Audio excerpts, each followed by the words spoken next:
Hello, everyone, and welcome to episode 121 of the Stomp the Bus Show. I'm your host, Mark Harris, coming at you, recording on Friday, April 4th.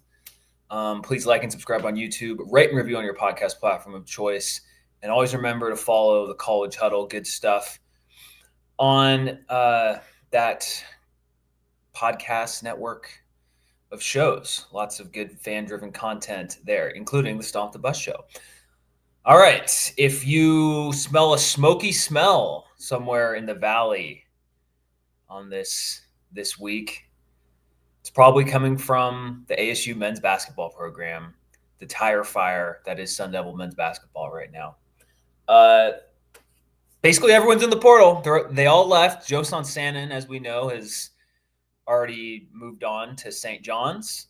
And if you're watching on YouTube, I have a little handy-dandy transfer portal tracker with some of the outgoing, incoming recruits, incoming transfers, the few guys that are remaining on the team. And it's a complete shit show. It's a complete shit show. As we've said on previous shows, the decision to bring back Bobby with the hope of landing Koa Pete as a recruit, therefore parlaying him with Jaden Quaintance, it felt like a risk, and the risk did not pay off. I understand bringing Bobby back for money reasons, especially when you're paying two football coordinators $1 million each this upcoming season. So that is the logical reason that Bobby Hurley is returning, but I just don't see how this upcoming season ends well. Jaden Quaintance is gone, right? Sean Phillips Jr. is gone. Austin Nunez, who didn't play this year due to injury, is also gone. Bashir Jihad, this is a weird one because everyone thought that he was out of eligibility this season or after this season.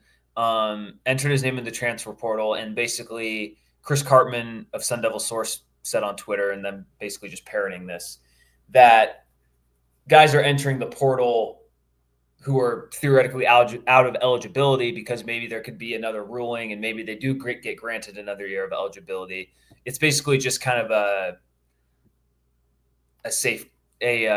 might as well enter the portal and see how things go type of deal. So,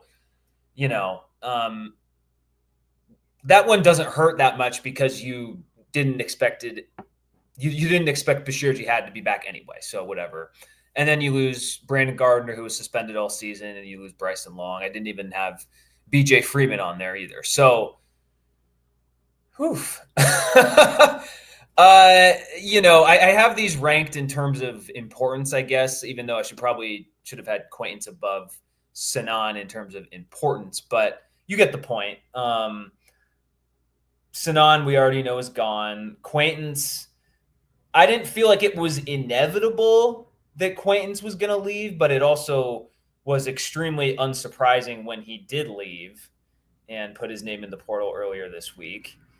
And Sean Phillips, I guess it's just my overall point is just this is a sinking ship.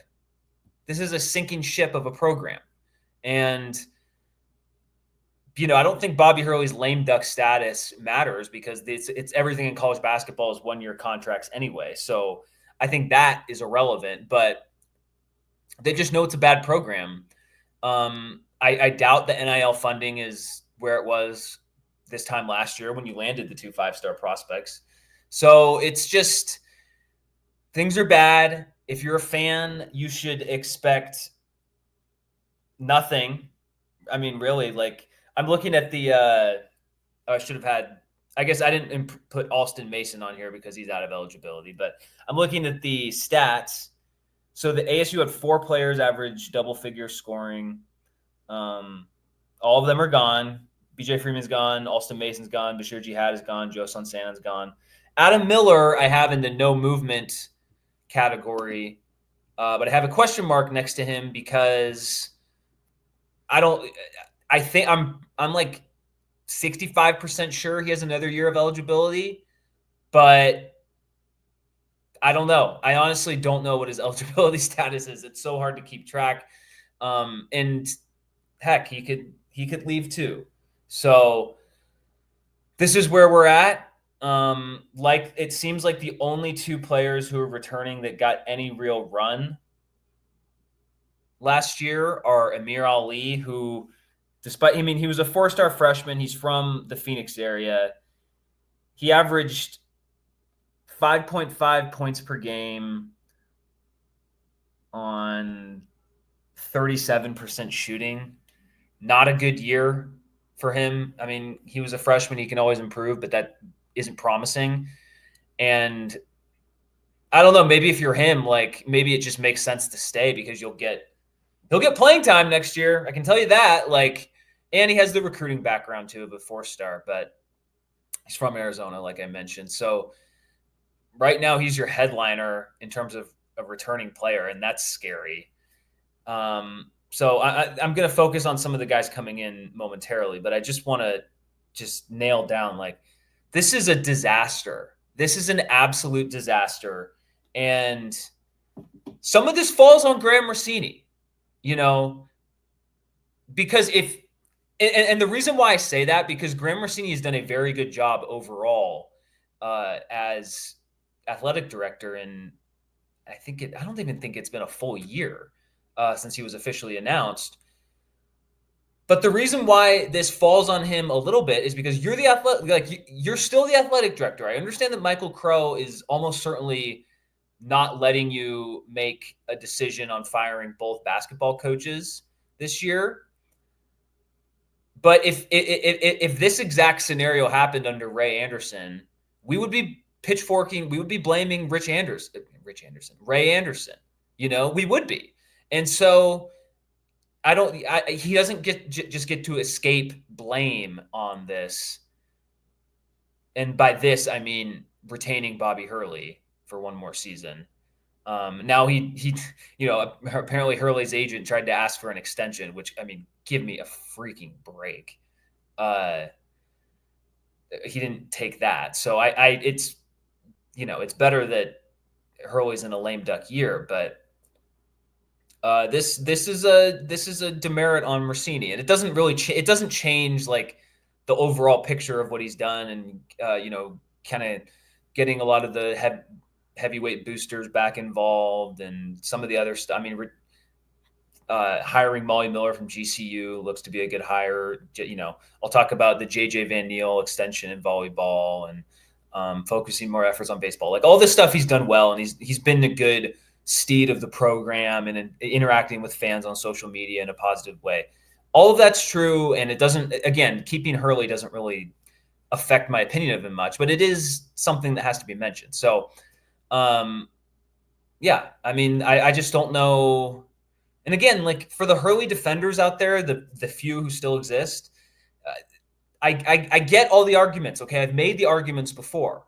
I understand that ASU men's basketball is just a horrible program in the grand scheme of college basketball in terms of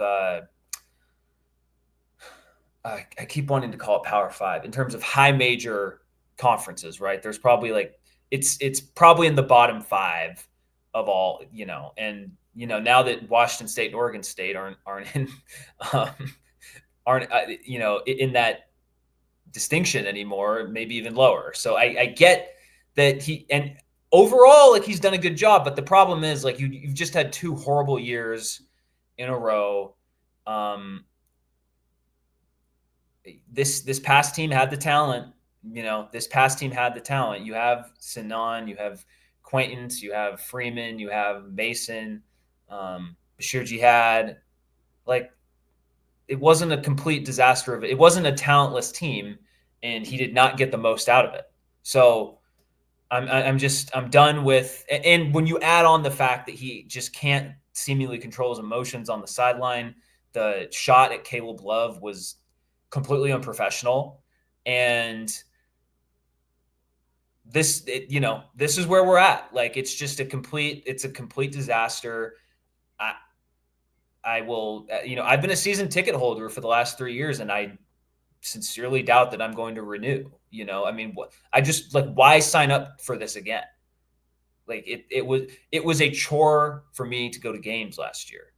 And if you want, oh, you're a bad fan, whatever. I don't care. Like I've support ASU in terms of showing up plenty. And this next season, like there's absolutely zero reason to have any hope in this team. Like and the thing is, like even if they do bring in some decent players, like it's hard to there's zero benefit of the doubt that Hurley has with talented players now, in terms of having a talented team and getting them to actually achieve at a decent level. It's not good. So, I don't know. Like Jaden Quaintance is gone. I'm sure he'll go to a blue blood. I'm like go to Arkansas or something, make some money. Sean Phillips will have a market because he did improve as the season went along. Austin Nunez, I mean, you didn't even see him this year because he was injured. So hopefully he can find his way somewhere. Brandon Gardner, he was suspended the whole year. Who cares? Bryson Long, I mean, he's not a high major level player. So all those guys are gone. Obviously, along with Freeman and Austin Mason, who were leaving anyway. It's just bad. It's a bad look. And I forgot that ASU even played in the Crown tournament earlier this week. They were up by 8 at halftime, and of course they go on to lose.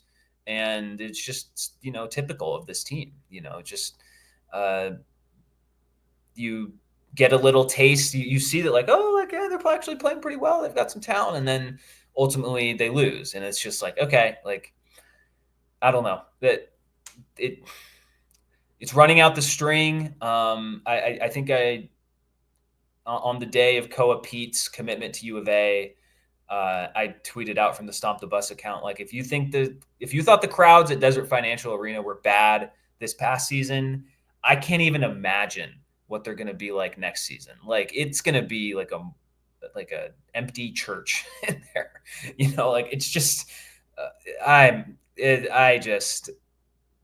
there is nothing positive to say, right? Like, and I'm going to get into some of these guys that are coming in that have some decent like backgrounds to them, but it's hard to imagine that actually translating to anything good, So I've shared my thoughts on the general state of the program. I do want to talk about some of the guys that are coming in. So we mentioned Adam Miller, Amir Ali, Trevor Best. I mean, I could have very much imagined Trevor Best entering the transfer portal, considering he was high school teammates with Jaden Quaintance, I believe. So take that for what it's worth. Mo Odom, we've talked about. Apparently, he's a 4-star transfer on, I believe it was 24/7. I mean, that's good. That's good. And he had some good moments last year. And, I mean, it's a decent addition. This is from Joe Tipton on Twitter on March 27th. 6'1" junior, averaged 13.1 points per game and 7.5 assists per game this season. Shot nearly 38% from three, fourth in the nation in assists. So this is kind of this guy's kind of your classic point guard. I hope that translates. I really hope that translates. I hope that he can kind of set up the offense and provide some scoring punch. I think he's a decent addition, right? So now, as of 4:42 p.m. Arizona time on April 4th, right? Because Miller, Ali, and Best could enter the portal easily. You have those three guys. You have Mo Odom, and then as a decent point guard. So your backcourt should be decent, right? Your backcourt should be decent on paper. And then probably the best get they've gotten this offseason is Marcus Adams Jr. from Cal State Northridge, also from Joe Tipton. When did he officially commit? Yeah, so this is on March 29th. 6'8" sophomore, averaged 16.1 points per game, 4.9 rebounds, shot 39.5% from three, and he's a former 4-star recruit. This dude has been everywhere. I mean, he was at Cal State Northridge last year. He had been at BYU the year before. I think he had been at Kansas. So, I mean, this guy's a 1-year rental if you've ever seen it. But other programs wanted him, and I'm sure Hurley sold him on, you'll get a bunch of playing time, dude. So I do feel good about the addition of Marcus Adams Jr. actually in a vacuum. Like his addition alone is a good thing. But again, it's just hard to see it all coming together, even if there is some solid additions. So you have Miller potentially, Amir Ali, Trevor Best, Odom, Adams Jr., and then you have 3 incoming freshmen. Jayon Pitt committed to ASU earlier this week. He is originally from Canada, but he I forget which prep basketball school he plays for. I think it doesn't even matter. But you have him coming in.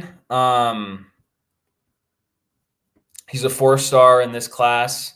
That is a good addition. Like anytime you can get a 4-star player coming in, like that's good. So I'm happy we get this kid, and hopefully he produces for ASU men's basketball next year. But again, it's okay. Bella Vista Prep. There's Hillcrest Prep. There's like a Westview Prep. I mean, all these prep academies for basketball. It's really hard to keep track of them all. 4th-rated player in Arizona, 4-star. He's a good get. He is a good get. It's a Compass Prep, Dream City Christian. It's insane how many. Almost none of these guys actually go to a public school in Arizona. So I just think it's such a weird feature of college basketball. But anyway, Jayon Pitt is a good get. He'll probably have to play a lot next year. He'll probably have to play a lot. You get also Frederick Leo Curtis. He's at one of these prep places in Massachusetts, originally from Iceland. He's a 7-footer. He's listed as a center. We'll see if he's like a traditional center or like a 3-and-D type center. He was wanted by other programs as well. So, I mean, that's a decent commitment. At 24/7, he's listed with 0 stars. So I don't know how that works. I think he's been a 4-star at other services. So, I mean, that's good. And then you get this kid, Cash Polk. He's from Texas. I think he's from the Dallas suburbs. And he's a 3-star power forward. So, I mean, hopefully he's a good addition as well. But then as of, April 4th, late afternoon, you have Adam Miller, Amir Ali, Trevor Best, Mo Odom, Marcus Adams Jr., Jayon Pitt, Frederick Leo Curtis, and Cash Polk. 8 guys. And then you add on whatever, like the end of the bench guys. I mean, 4 of those guys are guards. Or no, I'm sorry. 3 of those guys are guards in Miller. And again, Miller is a complete question mark. So it could be 7 guys. In Miller, Ali. No, I'm sorry. Gosh. Miller, Best, and Odom are all guards. Best is going to be like 18 years old next year. So even though he showed some flashes at times this season, it's hard to expect much from him. Odom and potentially Miller, right? That can be your backcourt. And then you'll have Ali and Adams as experienced forwards. Both of those guys, I believe, are 6'8". Then you have Pitt, Polk are both freshman forwards. And then you have Curtis at center. I imagine they're going to try to add another center. And I mean, they're going to add more, I imagine, more players in the portal. But like, what does this team get you? Like, what does this team get you? I mean, if Marcus Adams Jr. is your best player, maybe Miller is your second best player, Odom, like, it's hard to see it all coming together and like working out as something that is even a fringe tournament contender. So, I mean, Hurley is a competitive dude. The fact that he's still here and just didn't leave after not getting a contract extension this season and entering a lame duck year speaks to his competitiveness and the fact that and it speaks to the fact that like there are only so many high major jobs. And if you have one, you should keep it until they force you out. So I understand that perspective of it as well. But it's hard to see anything like it's hard to see this group like accomplishing anything of significance, And so, I mean, again, there's still some additions in the portal that can be made. And I'll give credit, like getting a 4-star forward is decent, and getting Marcus Adams Jr. is a decent commitment. I won't poo-poo that, but it's just, I don't know. This roster isn't doing much for me. And then especially when you're literally coming off a year where you had BJ Freeman, who was a 20-point scorer for Milwaukee in the Horizon League the year before. Bashir Jihad had production in his previous spot. The 2-5 or high 4-star in Sinan and 5-star in Quaintance. You have those two guys coming into the program. You keep Adam Miller, right? Like you keep Sean Phillips, and like last year's team on paper should have been a tournament team. In fact, Hurley said in his final press conference after the Crown tournament, like, this season will haunt me more than any other. And he's right. He is dead on accurate. Like, because he knows that this is a more talented team than some of the other below average teams that he's had at ASU, right? Like I've said this on the pod before, but like some of the teams that he had in 15-16 season, 16-17,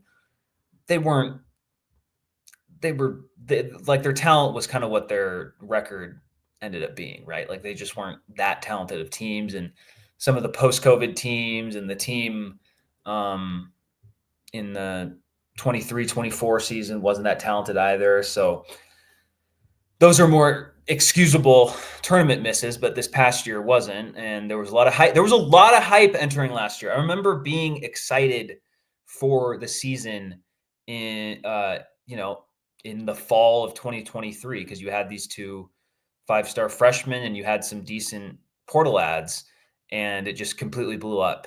It completely blew up, particularly in Big 12 play. And here we are. So is there anything else I want to add about men's basketball? I mean, if you're listening to this and you're like, oh, like, you know what, you got to go to the games. Like, you know what, like, I'm not going to tell you you're wrong. Fan how you want to fan. But I mean, just based on social media, based on anecdotal evidence, based on listening to, Ralph Amsden's Sun Devil Spaces on Wednesday nights, like there's very little positive vibes. There's not like someone making, oh, here's the positive case. Like everyone's kind of on the same page, and it's like we're kind of just running out the string on this season. And if you listen to the Brad Sesmat podcast, which I recommend all ASU fans do, just because he has some unique insights. He's mentioned on his show in the past few weeks that kind of hinting at like some announcement of Desert Financial Arena upgrade announcements to be made this summer. So that would be great. Like that's the big, one of the things holding back this program is that you play in a just decrepit old arena. So it would be nice if that could be addressed for once. Yeah, I think I've kind of verbally barfed out all my ASU men's basketball thoughts. And then, yeah, I just with the reason I've defended Hurley in the past is that there was recent like last year, for example, they had a bad season. The reason to keep him was, well, they'd at least made the tournament the year before, right? And give him one more chance. He's bringing in all these players. Well, this was the one more chance year. And although, I mean, I guess I didn't, now that I think about it, like just with how the 2024 season ended, I mean, they just got destroyed in the Pac-12 tournament by Utah. I wasn't really defending him, but I don't know. It's just, I get that it's a bad program overall. There's not great support. The fan apathy is very real, and it's going to be even more real next year. But for the people who say, oh, we can't do better, it's like, well, we're already bad. I don't know what I'm supposed to be afraid of in the unknown when we're already bad. So it just, I don't know. Like I there's a part of me that like just because maybe they do, like maybe, Marcus Adams Jr. is freaking awesome. Mo Odom is a perfect point guard. Jayon Pitt hits. Adam Miller stays, has a great season. Amir Ali develops. It's saying this out loud just seems absolutely crazy. But let's just say in a hypothetical fantasy world that all comes together and ASU makes the tournament next year. I would be happy about it because ASU making the tournament doesn't really happen often in its history. But at the same time, it's like, okay, you make the tournament, and then that means we have to keep Hurley for another 2 or 3 more years, and then we're just not kind of on this cycle of maybe you make the tournament one year and then you fall back, and then it's the same old story. And I was texting with a friend, Justin Toscano, who's been on the show before. It's like, I'm happy we made the tournament in 2023 because we don't make the tournament that often, and you got to take those when you can get them. But it also delayed this whole process. Making the tournament in 2023 was a good thing to happen, but it just delayed. It's one of the reasons we're in this position that we're in, because it kept him around. So, and again, like I don't think Hurley's whole entire tenure has been a disaster, right? I mean, the 2018, 2019 seasons count. Those tournament appearances count. I count 2020 when they would have been probably like a 10 seed in the NCAA tournament with Zylan Cheatham and Lou Dort. A lot of people don't. I do. Like that's the thing. Like I've given Hurley so much benefit of the doubt over his tenure, but it's just, it's over, or it should be over anyway. But here we are. So yeah, that's kind of my thoughts on ASU men's basketball. Hopefully no one else entered the portal when I recorded. And maybe, I'm sure most of you will be listening to this. The millions and millions of you that are Sun Devil or Stomp the Bus listeners will be tuned in. If you are listening to this show, probably, later this weekend or in the week of the 7th. And by then, who knows? We could be in an even worse position if that's even possible. So had to share my thoughts on that. It's not looking good. And I just think things are only going to get worse. So that's that on ASU men's basketball. All right, on to something good. I don't talk much volleyball on this show, but I had to shout out JJ Van Niel getting extended. He is extended through the 2029 season. And I'm not going to read you can look at the story on the ASU sundevils.com, or thesundevils.com is what it is, actually. You can look at it on there. But I just want to kind of go over some of the actual accomplishments this dude has had. And looking at this story earlier in the day, he's accomplished a lot more than I expected, and he's accomplished a lot more compared to the average at ASU men's basketball, or at ASU volleyball. So 2 seasons as the head coach at ASU. Who wrote this? In 2 seasons as the head coach for Arizona State. Oh, and in his first 2 seasons as a head coach. So his first time as being a head coach. Van Niel amassed a 58-10 record, 2 NCAA tournament appearances, 3 wins, and the program's first conference championship when he won the Big 12 in 2024. 7 players reached All-America honors. He was the fastest coach in team history to reach 50 wins. He has earned numerous awards for his efforts: 2023 and 2024 AVCA Region Coach of the Year, 2024 Big 12 Coach of the Year, and 2023 Pac-12 Coach of the Year. His first 2 seasons are top 2 for winning percentage with a 30-3. That's a 909 record in winning percentage record in 2024, and then 28-7 in 2024. That should be 2023, the second best. So they got some quotes in there. Don't really care about that.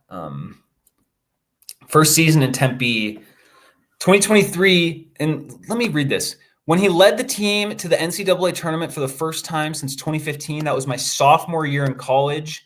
That was the Obama administration. Okay, so I didn't really know how in the ditch ASU volleyball was for him to break that 8-year drought. Not only did he get the team to the postseason, but the team won 2 matches in the tournament for the first time in program history. They went 14-0 to start. They were ranked. I'm not going to read through all of this. Okay. Finished the year 16th in the rankings. The first time finishes a season ranked since 2014 and highest final ranking since 1995. They finished that season in a tie for third in the Pac-12 with a 14-6 record. The most conference wins in a single season in program history. Like, that's incredible just to come in right away and achieve historic marks. I'm not going to read all the end of that. And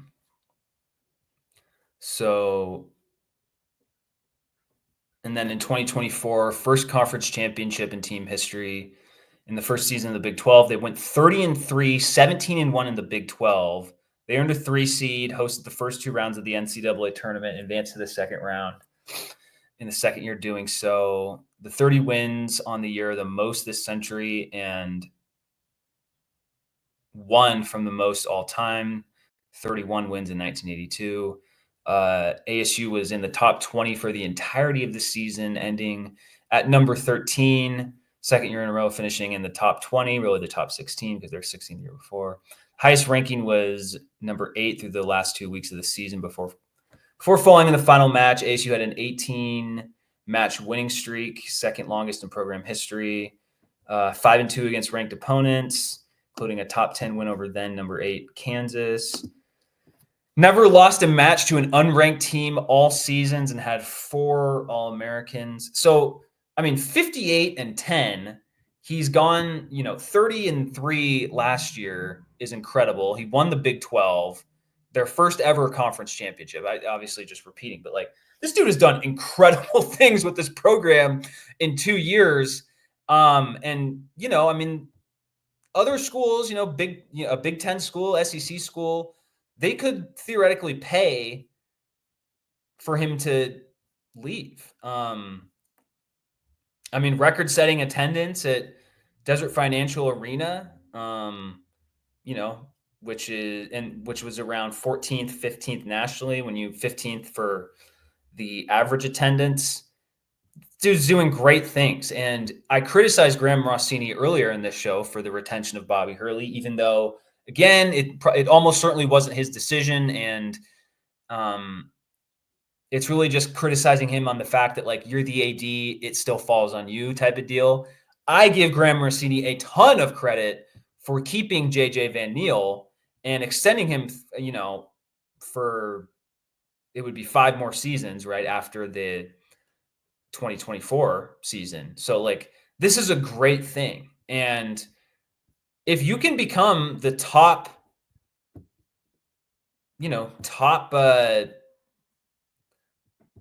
program in the Big 12 for volleyball, that's great. And that's what they did in year 1. To have Dillingham crush the Big 12 in year 1.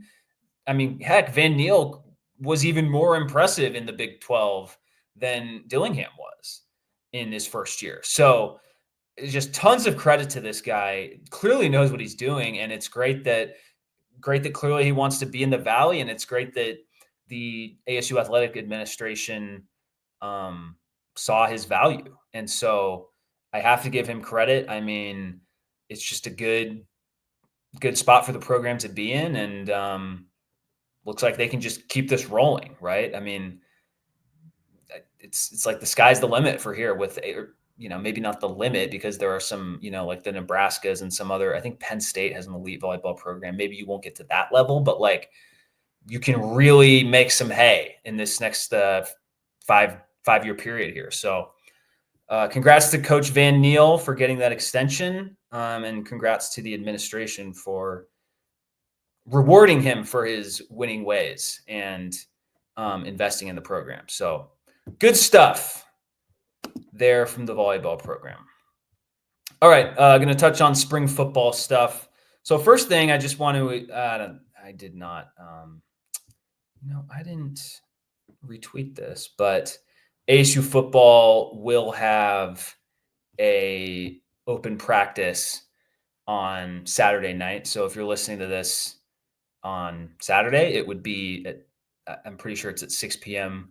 on Saturday. So if you're not interested in watching the Final Four, you're depressed about ASU men's basketball, and you don't want to see, you're just not interested. You can head down to Tempe and watch the Sun Devils practice. So they got a huge turnout the last time they had a open practice, and I saw that Coach Dillingham was, uh, advocating for Shaq to come down to the practice because apparently he's going to be doing DJing stuff for I forget what the festival's called, but for that festival at ASU anyway. So if you want to check out the Sun Devils football program, see what's up, you can do that on Saturday late afternoon at 6 p.m. Want to get that time correct 100%. Because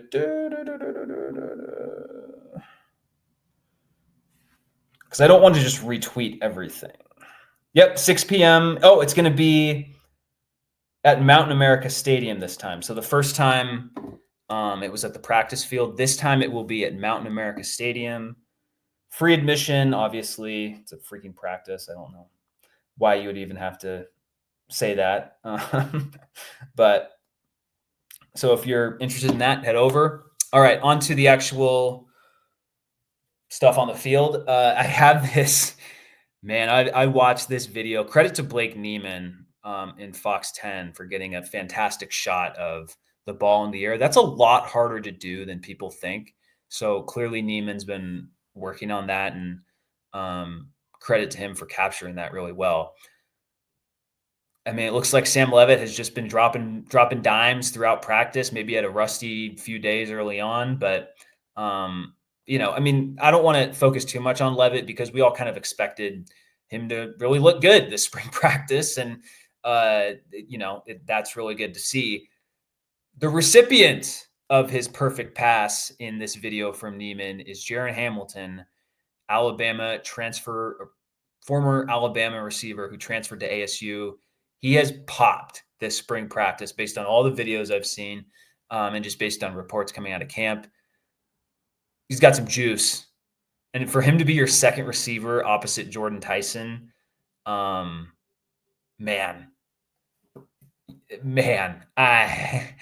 that is going to be tough for a opposing defense to handle. I mean, this dude can clearly get open. It looks like he's building a connection with Levitt already. He was a former 4-star recruit, which makes sense. He was at Alabama. So, I mean, if you pair him with Tyson, you pair him with Tyson, you maybe he's the slot guy, and you have Malik McClain as the other, wideout, and he can be more of your big body target guy. That's really good to see. You still have Jalen Moss, right? Noble Johnson hasn't done quite as much, but he was a former 4-star recruit as well. You have Derek Eusebio, who contributed more last year. Like, this receiving room is going to be much better than the one last year with respect to the guys on that receiving room, and they played great games in the Big 12 championship. This receiving room is going to be significantly better. And, we talk about replacing Cam Scattaboo, and some of that's just going to be offense coming from offense that's not coming from the running game and from the passing game. And it looks like we're in good shape as ASU fans in that category. So, I retweeted Adam Brenneman's video on Kanye Udo. We know Kanye Udo. I mean, he's the I'd say highest profile. He's the highest profile addition, I'd say, to this transfer addition to this team. He should be, getting a lot of reps. And the reason I don't want to focus on him too much because, like, the running back room is stacked. It's stacked. We already saw glimpses of Kyson Brown, and he's been looking even better in spring ball. We've talked about Ray Luke Brown, and I don't think there's any reason to expect him to, be bad. I mean, other than potential injury stuff, but you expect him to do well. I mean, you still have apparently Alton McCaskill at a 6-yard run. You have Jason Brown, and you have the Demarius Man Robinson coming in from Oklahoma, and there's a video going around of him just freaking decleating a linebacker in pass blocking drills. Like, one of these guys is going to enter the portal after the spring, just because there's only so many carries to go around, and I don't know. I mean, I don't know who it'll be, but one of these guys will likely enter the portal. But you have dudes in the running back room, and that's why I'm not super worried about replacing Scadaboo, even if you don't have someone who's as individually as good as him. Like, you have options in that room, and I trust Marcus Arroyo to figure out how to use them. So offense looking good, and defense, I don't have as much I do want to touch on the tight ends. AJ, I'm going to say it's AJ Aya. That dude, that dude looks really good. And that Kamari Anderson from Kentucky looks like a great addition as well. So the tight, and obviously Mateer comes back as well. And I just overall, just the offensive weapons that Leavitt has to work with it's in good shape. So I like where the offense is. Defense, I don't have as much detailed impressions. A lot of the young defensive backs have looked good. I like, other than just they've brought all these guys back, and they're just in the Brian Ward system for another year. So it's let's just keep improving. And, hopefully Kendrick Breedlove and Boogie Wilson from Wazoo, those guys fit into the secondary well. I like where the defense, or I just like where the defense is at. You have Watley coming back, Elijah O'Neal, Clayton Smith, Prince Dorba. CJ Fight is going to be another year just stronger, which is awesome. Mikhail Gardner and Zach Swanson, it's maybe not the most. If we're comparing it to defensive lines around the country, who knows where it ranks. I mean, some of these, defensive lines in the SEC are freak shows, and, Penn State's going to have a great defensive line, Michigan, Ohio State, Oregon. I'm not saying it's the best defensive line in the country, but it's a good unit. And yeah, so just like where ASU, I almost call it ASU men's football. Like where ASU football is at, there's nothing to really be too nervous about. So if you're really interested, check them out at Mountain America Field on Saturday evening, 6 p.m. Should be some good stuff. All right. Later tonight, ASU baseball. The Red Hot Sun Devils host those dirty Arizona Wildcats in Phoenix Municipal Stadium. 3-game series, and it will be an opportunity for ASU baseball to either tie the season series or take a 3-1 season series advantage, because ASU lost to U of A in a midweek game earlier this year. So that'll be a fun environment. I saw that ASU baseball is doing a 999 challenge, which I would never even think of doing this, but it's 9 hot dogs, 9 sodas over 9 innings. I don't know if it's you have to do each inning, or you just have to get them all done by the end. I think it's each inning. But maybe you can, I don't know, order them in a different way. Good luck to anyone who does that. I have zero jealousy of that. That sounds awful. It sounds like a miserable experience, but to each their own. Should be a fun series, though. Arizona comes in at 6-3 in the Big 12, 20-8 overall record. Arizona State 7-2 after a dominant series sweep over the Utah Utes in Salt Lake City.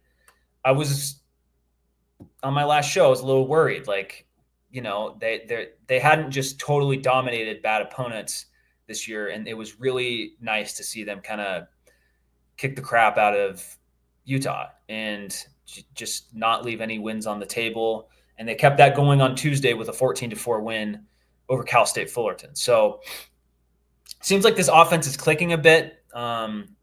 Looking at the stats, I just have it ordered in OPS. There's many ways to do this. Kianvu, 1.137. Cromwick, 1.025. Compton, who hit a freaking 465-foot home run on Tuesday, 984 OPS. You have 8 players with OPSs over 0.9, which is incredible. And then you've still got guys like Brody Briggs and I'm not going to count Beckett, Zavorik, Landon Harrison, 835 OPS. These guys are hitting the ball well. RBIs, you've got 5 players with at least 20 RBIs. Vu has 17. They're hitting the ball well. This hasn't been the offense hasn't been the issue this year. It's been primarily the bullpen and a little bit of the pitching staff too. So if they're going to win this series, they're going to need the bats to show up. Let's hope that they do, and let's just keep it going, guys. Getting a 2-1 win over U of A, that would get ASU to 9-3 in the Big 12. They would probably, I don't know what Kansas State is doing this weekend, but getting to 9-3 in the Big 12, 22-10 overall, that would, you're at number 24 in the D1 baseball rankings right now. That would move you up even more. So it's not to say that this team isn't going to have rough stretches anymore in this year. Like, that's going to happen. But it seems like, I don't know, I don't want to be too definitive, but it would be nice for them to win this series and kind of put some of these bad performances that they've had kind of even more in the rearview mirror and keep improving as the season goes along in a pursuit of an NCAA tournament berth. So good luck to the Sun Devils this weekend. By the time this first episode comes out, it'll probably be first pitch at Phoenix Muni because I procrastinated all day, which is fun. Love when I do that, but oh well. That's about it for this episode. I've been rambling long enough, so I'll kind of cut it off here at 48 minutes. Had to get a lot of negative stuff out of the way with ASU men's basketball, but that's the biggest story right now. And just had to kind of let everyone know how I felt, and kind of it was good to just I'll share the roster movement tab one more time. Kind of just good to just see, like, okay, who's actually going to be on the team next year. So, Adam Miller still got the question mark, but I'm dumb. I didn't even show it. There it is. Adam Miller still got the question mark there. Mioli, Trevor Best, Mo Odom, Marcus Adams Jr., Jayon Pitt, Frederick Leo Curtis, and Cash Polk. We'll see how that unit does.